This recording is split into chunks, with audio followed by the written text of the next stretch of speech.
I discovered my wife was cheating last July. I have been in the ninth circle of hell since then. I never suspected it. At first, I could not believe that my wife would do something like that. We had been married for a little over 8 years, and up until then, I was the happiest man in the world.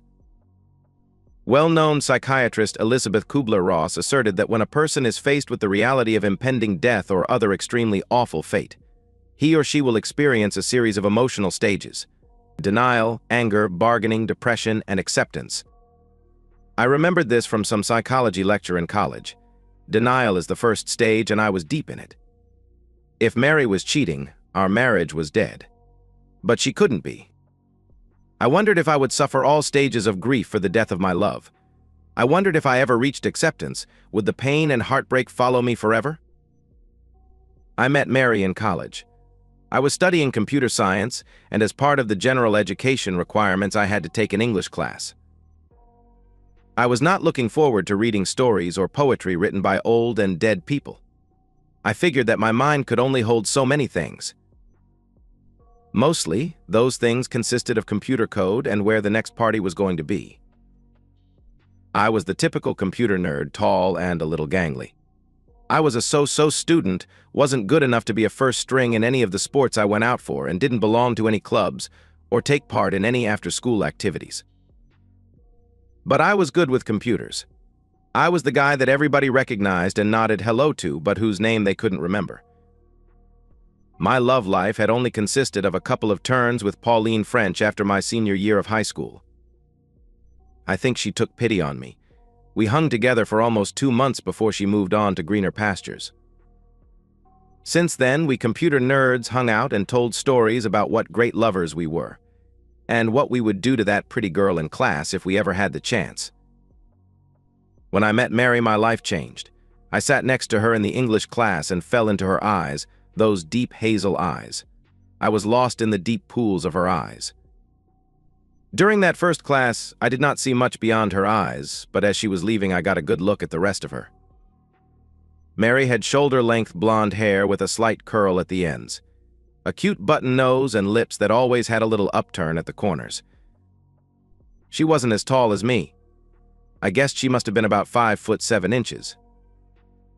I did not have enough experience with bra sizes, but I did notice that she did fill out her shirt nicely. Her lower half was sheathed in a pair of tight jeans that sculpted her backside nicely. She was perfect. Every day after that, I made it a point to sit next to her. After a month, she spoke to me. She said that she noticed my calculus books and asked if I could tutor her as she was taking college algebra and having a difficult time. She said that she needed to pass the class to graduate. I would have agreed to anything she asked. After that, we met in the library on Tuesdays and Thursdays after class. I tried to keep focused, but having the most beautiful girl next to me turned my mind to mush. Something must have worked, because Mary got a B on her midterm test. She was so happy. When she got the grade, she jumped up and down and grabbed me for a hug. She kissed my cheek and I thought my head was going to explode. I was in heaven. Then I said something completely out of character for me. "Do you want to see a movie on Friday?" "Sure, what time?" She replied. "Wait, what?" I fumbled. I said yes, dummy. I don't think my feet touched the ground all the way back to my dorm room. I spent the rest of the week in a daze. I even went to the store to get a new pair of Dockers and a polo shirt to wear. My nerd friends teased me no end. I took it with a smile on my face. I was counting the minutes until my date. But I survived somehow by the time Friday night arrived. Our first date was to the latest Halloween movie. I know, it's really classy. It was a typical slasher movie with blood, dismemberments, and stupid characters. I thought that she would have to sit real close to me because she was frightened.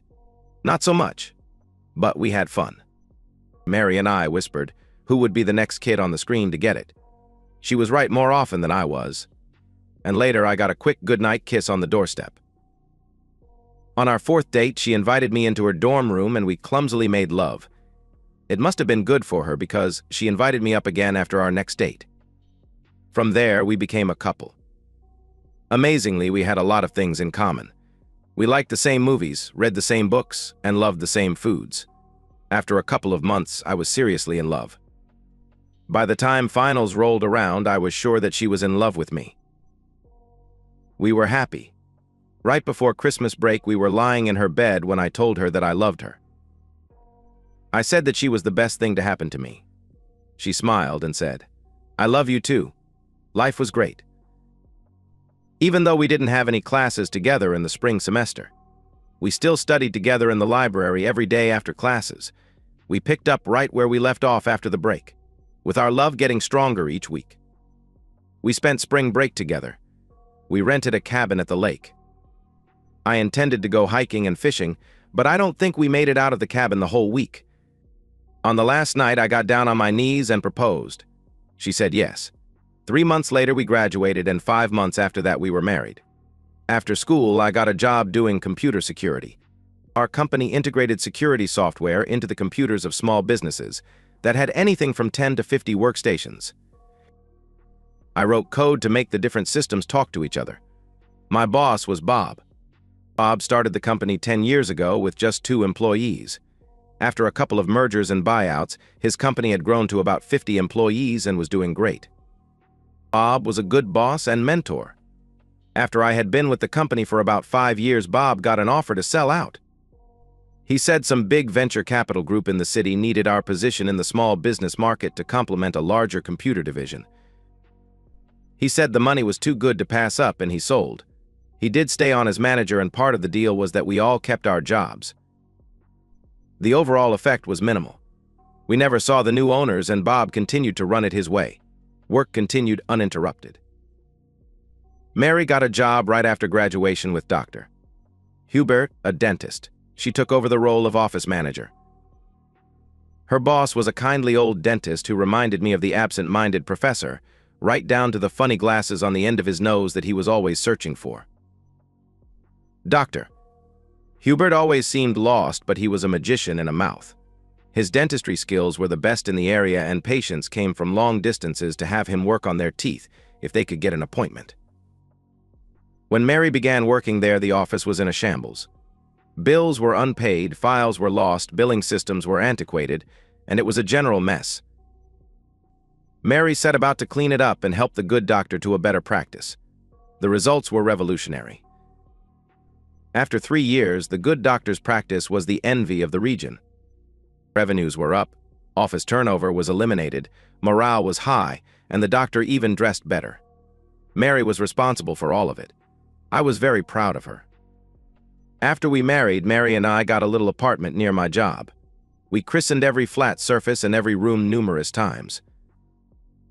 We both decided to get our careers going before we had kids. Every year, we took a vacation around our anniversary. At first, we couldn't afford much and went back to our cabin by the lake. After a couple of years, our vacations got a little better, and 1 year we flew to Florida and spent a week at Disney World.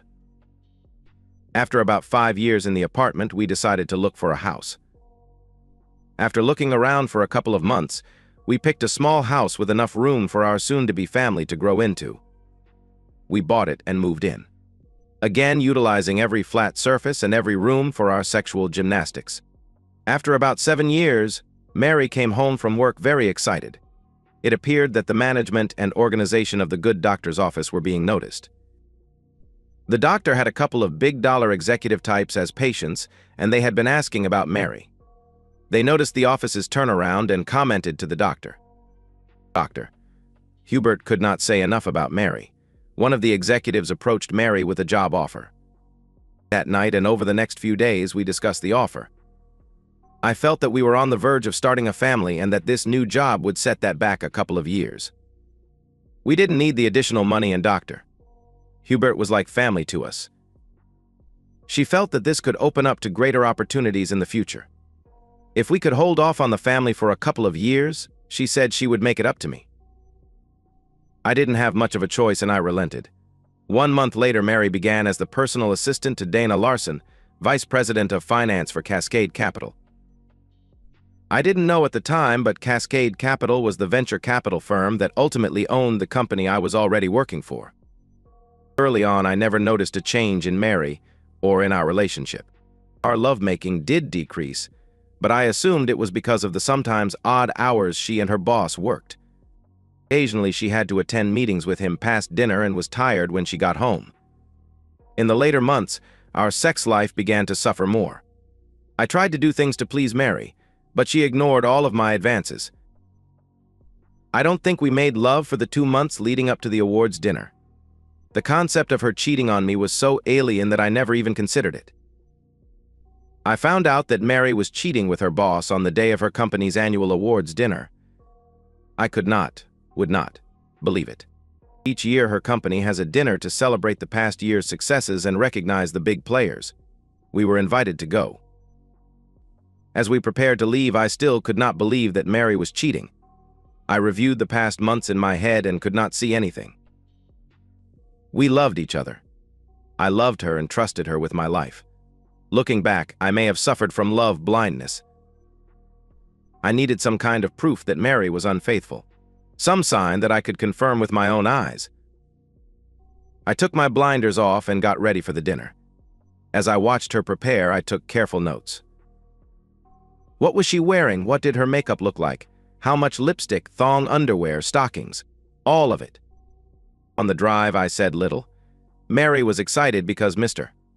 Larson, her boss, was getting some kind of award. If this were true, my anger would sure be coming out next.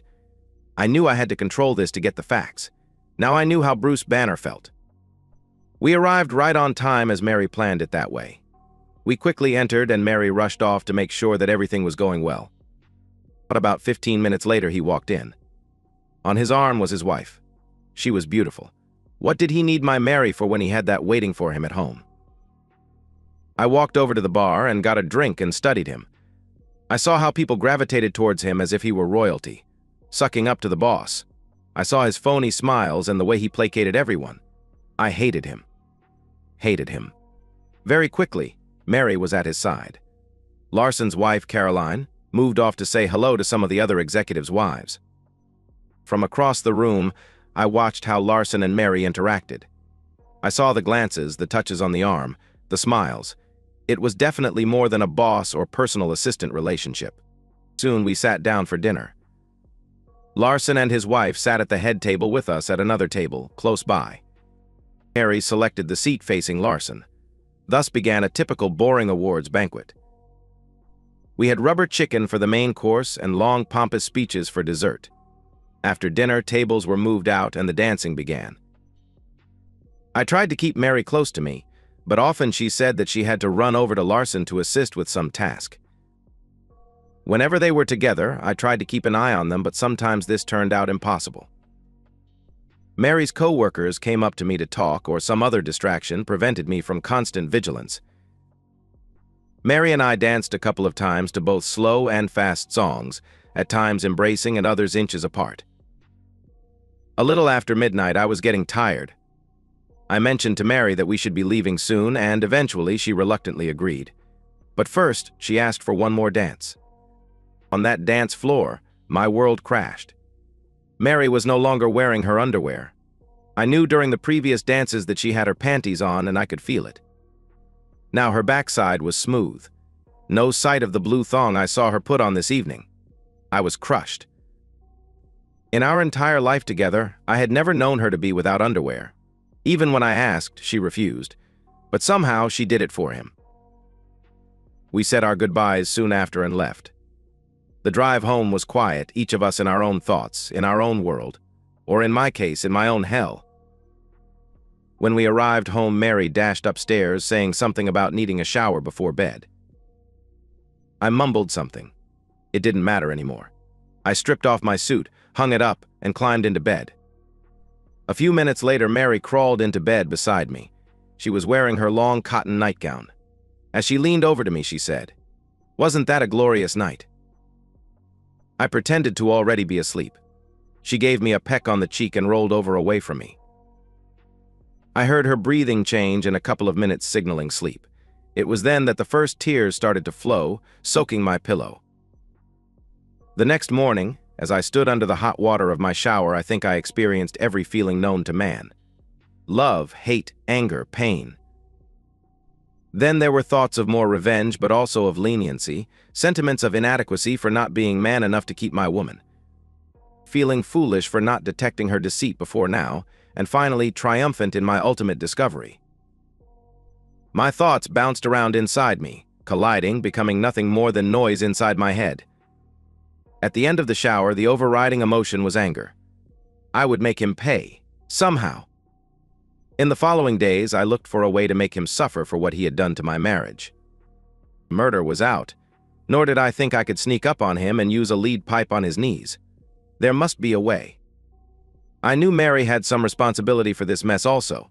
She'd lied to me. She'd sworn fidelity and then betrayed me. I thought back through our history together. Where did I go wrong? What did I do to lose her respect?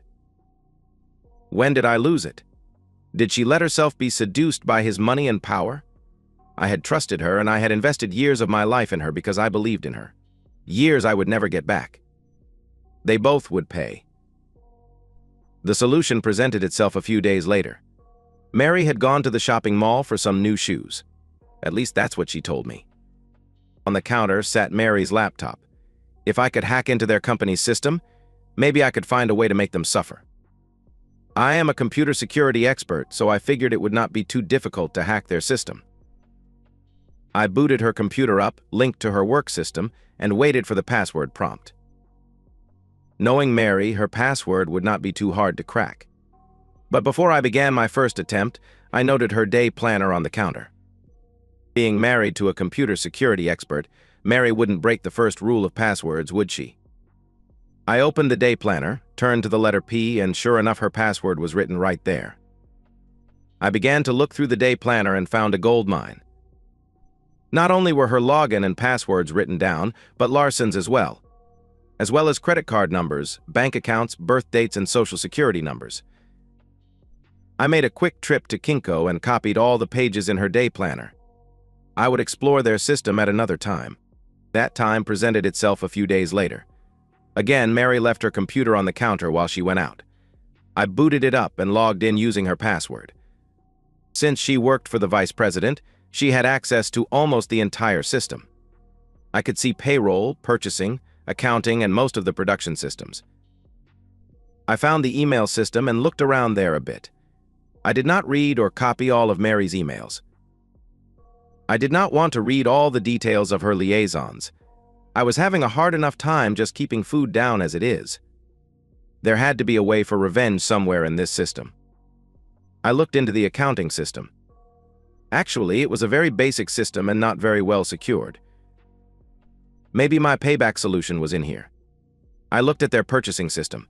It appeared that once an invoice was entered, it had to be approved and then moved for payment. Maybe I could make a couple of changes to an invoice after it had been approved. Have the system forward the money to Larson, or an account set up in Larson's name, and then wait for the auditors to catch him. Brilliant. Larson would be ruined, Mary would be out of a job, and the affair would be done. I set about my plan the next day. Using the information from Mary's day planner, I set up an account in Larson's name at a bank downtown. Then I went across the street into another bank and did the same. With the new account information in hand, I just needed a crack at Mary's computer to complete the transfer. The next day, while Mary was at the gym, I struck. I logged in using Larson's password and went directly to the accounting system. I found an invoice that had been approved and opened it up. The invoice had a place for a rebate to the manufacturer. I entered 3% as the rebate and Larson's bank information into the bank routing field. I figured 3% would not raise an immediate red flag. I did the same on another invoice, sending the rebate to the other bank account. I closed out of the system and poured myself a drink. I opened the good scotch this time. The first drink was to congratulate myself on a great plan. The second drink was to help me forget about my failed marriage. I waited a couple of days and nothing happened. No police raids, no newspaper headlines, no nothing. Damn. Maybe the plan was good, but not the scale. So at my first chance, I got Mary's computer, logged in, and altered a couple more invoices. I got in and out in a flash. Still nothing. Maybe if I bumped the rebate to 4%. The next day, I jumped into the system, added a 4% rebate to 2 invoices, and jumped out. Our home life was stressful. I had stopped approaching Mary for sex, and she never came to me. I stayed up late at night to watch the Bulls, Blackhawks, Bears, or any other game that was on. We had cable as there was always some game on to keep me interested. Mary made a comment about my new interest in sports. I told her that these games were important and that everybody at work watched them. I had a very hard time even touching Mary. The thought that she had given what was once mine to another made my head spin. More than once after a hug or quick kiss, I would run to the nearest toilet with nausea. Then the game changed. When I got to work the next day, Bob called me into his office. He said that corporate wanted to send me to New York to update the branch office's security systems. I looked at Bob with a big question mark on my face. Me. Yes, they ask for you by name. They want you to fly out Monday morning and return Friday. They want you to update all the workstations and servers in the New York office. Bob, I don't do that kind of stuff. Updating software is an IT job. Why me? Bob replied. I have no idea. I tried to explain that's not what we do and that is definitely not what you do. But they were adamant. It has to be you, no one else. Then I realized what this was. My wife's lover wanted me gone for a couple of days. I guess that they were not getting enough quality time together. I resigned myself. Okay, Bob, I'll go. Thanks, I have never had Cooperate make these kinds of demands and I hope they don't continue. He handed over a couple of airline tickets. Oh, I thought, this crap will continue as long as Larson is out of jail. I just decided to kick my revenge plan up a notch. Later that night, Mary and I were having dinner. Life around the house had been different lately. I had been doing my best not to strangle her, and she had been doing her best not to have sex with me. I mentioned that I had to go to New York for the next week. She pretended that she would miss me. This is when I found out about Mary's involvement. Mary let it slip how excited she was about the theater next week. But when I looked up from my plate, she quickly changed her story to say she was going to the movie theater with her girlfriends to see the latest chick flick. I pretended not to notice the lie. I wondered where Larson's wife was going to be. She must be out of town too. What excuse did he use for her? I needed a scotch. I have been using scotch as an anesthetic more and more lately. That was not a good thing. Mary's participation in this New York farce brought her into my crosshairs. The next day, I opened a couple of accounts in her name at both the downtown banks. Before the weekend, I logged in and altered a couple more invoices. I sent a couple of the rebates to Larson's accounts and a couple to Mary's new accounts. Both would go down now. I could feel my whole persona changing. I was no longer the nice, fun-loving guy everyone knew. A darker side of me was emerging, a side I didn't even know was there, a side I didn't think I was going to like very much. Damn, I thought, their account people must be slow. What is taking them so long to discover the thefts? The trip to New York was both interesting and educational. The flight getting there was not good. I hate flying. Since 9/11, flying has become such a hassle. The added time needed to get through all the security made it a drudge. I am always exhausted when I arrive. This trip was no different. I went straight to the hotel and crashed. The next day, bright and early, I was at the branch office. I had the entire office updated by 2 p.m. the first day. I spent the rest of the day and the following day looking for things to fix. Worn cables, a couple of graphic cards, and a bad hard drive. All in all, the trip was a waste of my time. With each passing minute, my anger at the adulterous lovers grew. Tuesday night, I went to the hotel room and never left again. Except for one quick trip to the top of the Empire State Building and left for home on Friday. I came home exhausted on Friday night. I gave Mary a quick peck in the cheek and went straight to bed. I think she appreciated the fact that she didn't have to make up an excuse to turn down any of my advances for sex. One thing the New York trip did accomplish was to question my view of the final outcome of this mess. What did I want the end to look like? What about Larson's wife, Caroline? During the next couple of weeks, I did get the opportunity to log into Larson's system a couple of times. I hoped those auditors would get a clue soon. By now, we were talking about some big dollars sitting in those accounts. Then they sent me to Denver. Bob called me in and said that the New York office was very happy with my work and they wanted the same thing in Denver. I looked at Bob and he just shrugged his shoulders. He said he had no clue why I was going, and I believed him. When I got there, it was the same thing. I spent a couple of days on System Security 101 and the rest in the hotel room. Using Mary's computer, I logged into the lovers' fake bank accounts. All told, there was over $1 million in them. It was a given that Mary and I would be getting a divorce. Then I thought, is this money community property? I laughed to myself. However, over the next few days, the thoughts of the money kept returning. If I sued Larson, I would probably win a big chunk of money. Couldn't I just take this money and call it even? I fought with the implications of this. Was I trading an immoral act for an illegal act? Was I that kind of person? But they had ruined my life, gutted me and stole my manhood. Was I even thinking straight? Fuck them, let's do it. A week later, they sent me to Miami. But this time I had a plan.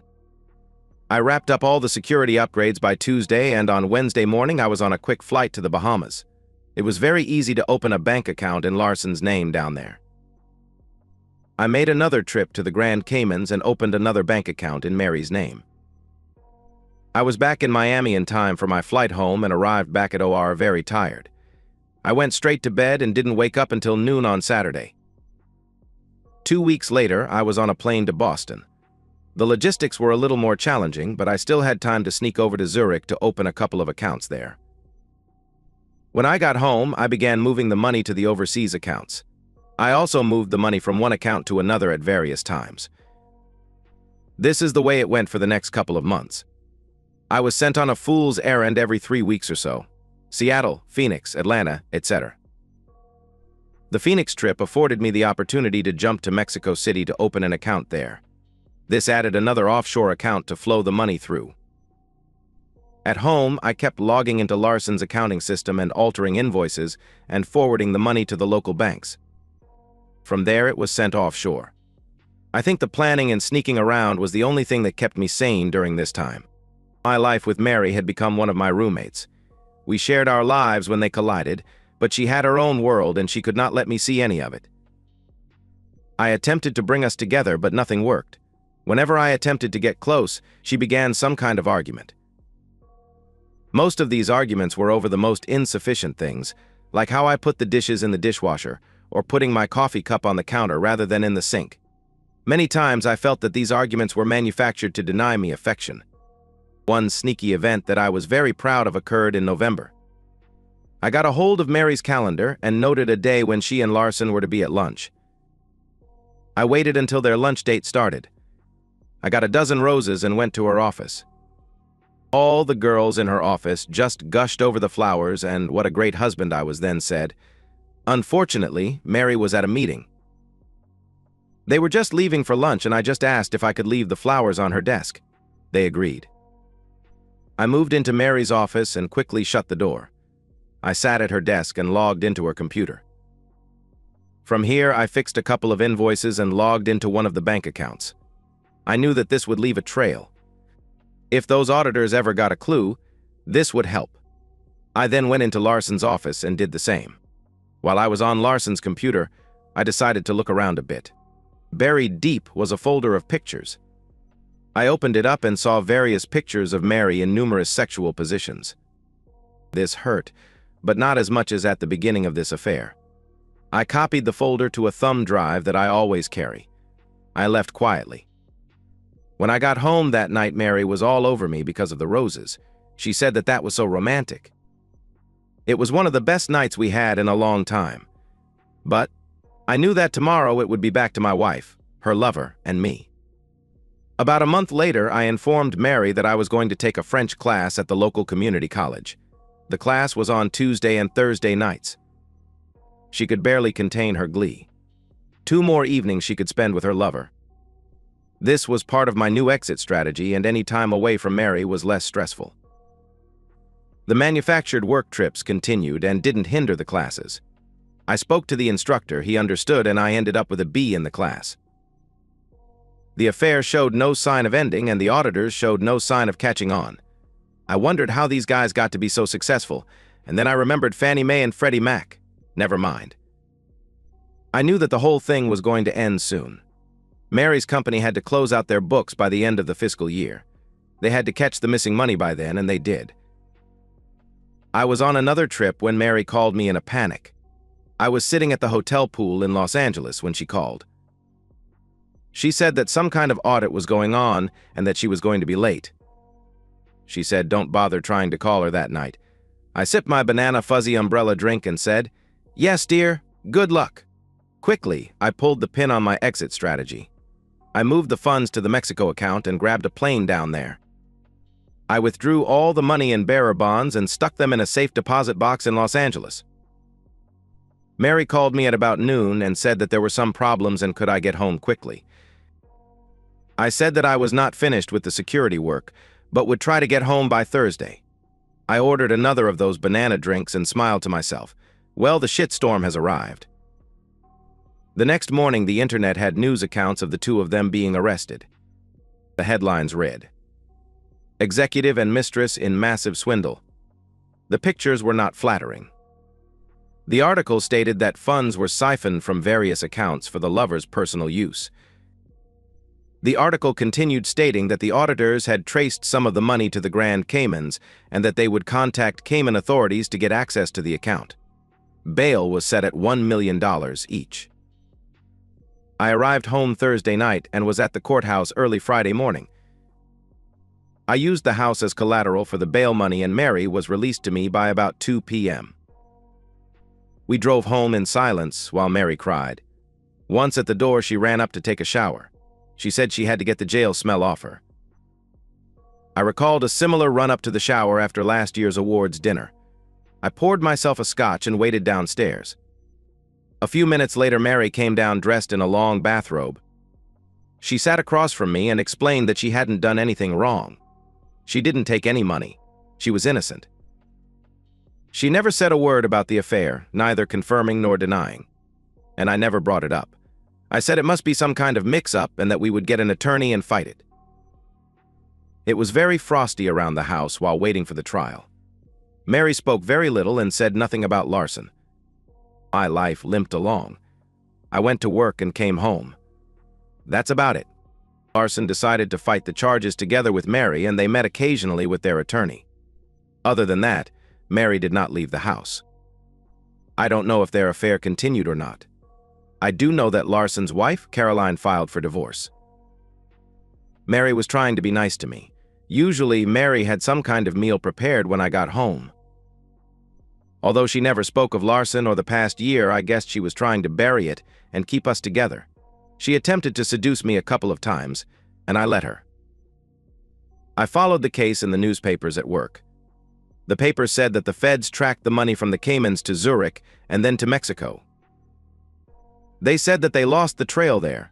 So far, no money had been recovered. I kind of expected the police to come to arrest me, but so far none had. As the trial neared, Mary was trying harder to please me. Unfortunately, it was too late. I met with a divorce attorney, had him draw up the papers. The trial only lasted 3 days. By this time, the press had forgotten all about the case and had moved on to other scandals. Mary and Larson sat at the defendant's table at opposite ends with the attorneys between them. I attended all 3 days. I listened as the auditors described the crime and how they tracked the money. They laid out a good case with links to Larson's and Mary's logins. The defense tried to argue that the passwords could have been hacked, but then the prosecution connected the transactions to Mary's and Larson's computers. They were both screwed. The prosecution laid out Larson's character as being controlling and manipulative, and portrayed Mary as a gullible co-conspirator. I think the jury bought it. After 3 days, the jury retired to consider the verdict. Mary and I found a small conference room and sat. I wanted to end this. I reached into my pocket and pulled out the divorce papers. I had listed irreconcilable differences as the cause. Mary took them sadly. I said, I was going to file for adultery. Mary quickly interrupted, but that was never proven. But I have pictures, I answered. That shook her. I reached into my pocket and pulled out a stack of photos. I took the first of the stack and handed it to her. It showed Caroline and me at the top of the Empire State Building. Not adultery on your part, but on mine. I continued, Larson's wife Caroline came over to my office on the day of the awards dinner last year.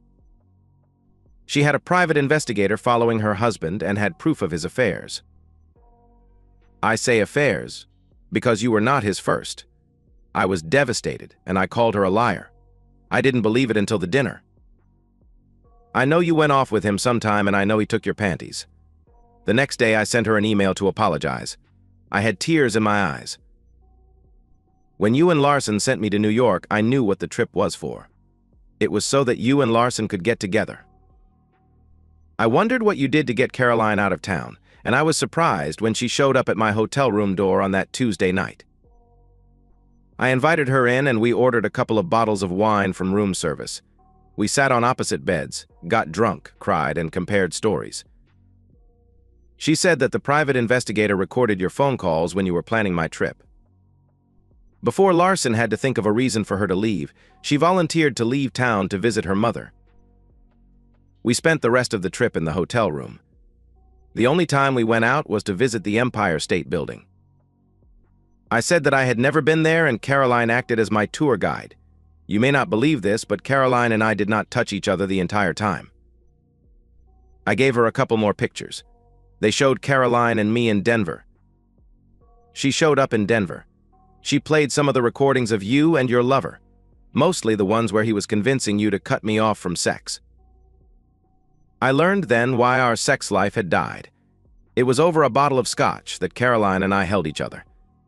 Caroline and I were not in love. We were just a couple of poor souls pushed together by the actions of our mates. Together we tried to heal the wounds caused by Larson and you. I laid out more pictures of Caroline and me, Seattle, Phoenix, and Boston. The pictures showed us enjoying the sights and places that Mary and I talked about. We were becoming good friends with benefits by then, I said. Then I gave her the pictures from Miami. The pictures showed Caroline in a bikini. She looked good. In addition, there was another girl in the pictures. That other girl in the pictures is a good friend of Caroline's. Remember when I told you my fantasy of having two girls at the same time? Well, let me say it was everything I thought it would be. Mary was crushed. She had tears in her eyes. I felt bad, too. If she had confessed her sins somewhere along the way, we may have been able to get past it.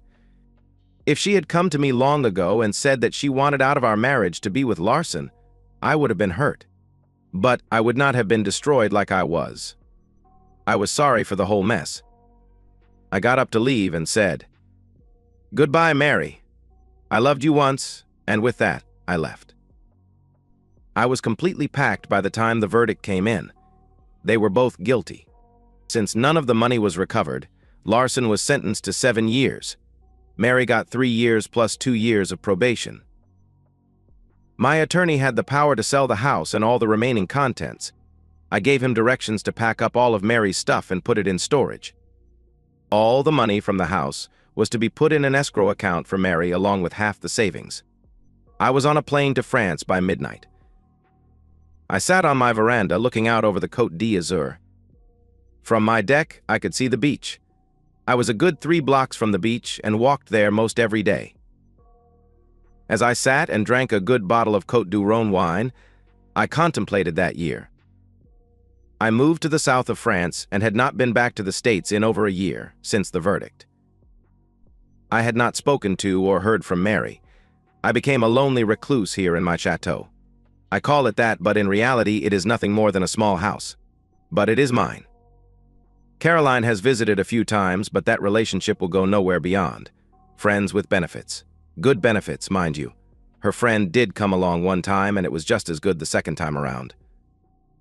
Caroline did quite well in her divorce, and she will make some lucky bachelors very happy, if he can overcome her distrust issues. She knew about my scheme to pay back Larson and Mary. She felt it quite fitting for the both of them. She is happy with her life and is moving on. I, on the other hand, have issues. Although I don't have to work, my ill-gotten gains can support me. I set up a little online business. I write software for integrating systems. Same thing I was doing for Bob. I can do it all from here. I got a couple of contracts and it keeps me busy. I even got an email from Bob.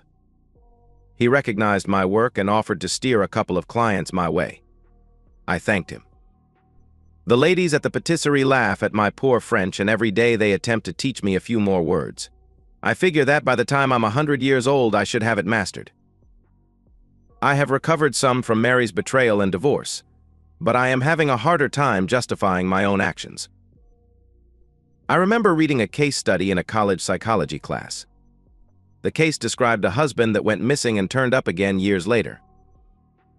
The case said that this husband was just getting out of work one day and he disappeared. He lived in the San Francisco Bay Area with his wife and 2 young children. He was getting off early because the Oakland Athletics and the San Francisco Giants were playing a World Series game that day. The case study said that as he was leaving his office, the Loma Prieta earthquake struck. The man was almost killed.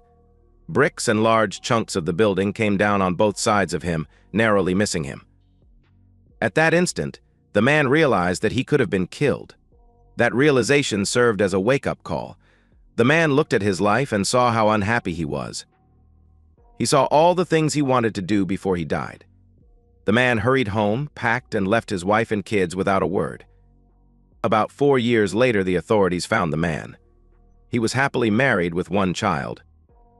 The police arrested him and sent him for a psychological evaluation. The psychiatrist deduced that when he was almost killed, the man reacted. His view of the world drastically changed to include the possibility of life ending at any moment, and the man acted accordingly. He ran away, leaving all responsibilities behind. But over time, the man realized, subconsciously, that he did not live in a world where death followed him around every corner, so he began to revert to the comfortable life before the earthquake. He became just what he was before, a happily married family man. Maybe that is how it is with me. When I was in love and could trust the people I loved, I was a good, honest man. I never fudged on my taxes, told lies, or seriously thought about another woman. Mary was my life and I loved her with all my being. Except for the pain of losing someone close to you, the betrayal of someone you love so intensely hurts the most. It's a pain that buries itself deep within your soul and strangles your heart. When my world changed in an instant, I became something else. I am not happy that that person resides inside me. I have some choices to make in the future. Do I stay a recluse with walls surrounding my soul that prevent that bad me from coming out? Or can I let people in, a little at a time, to reintroduce the good me to the world? I don't know where the answer to that question lies. That little blonde girl at the patisserie is cute, though. And that's the end of today's story. If you enjoyed it, please give this video a thumbs up and drop a comment below. Your support helps the algorithm push my content further. If you're new to the channel, don't forget to hit that subscribe button. It really helps me keep creating more stories for you. Thanks for watching, and I'll see you in the next one.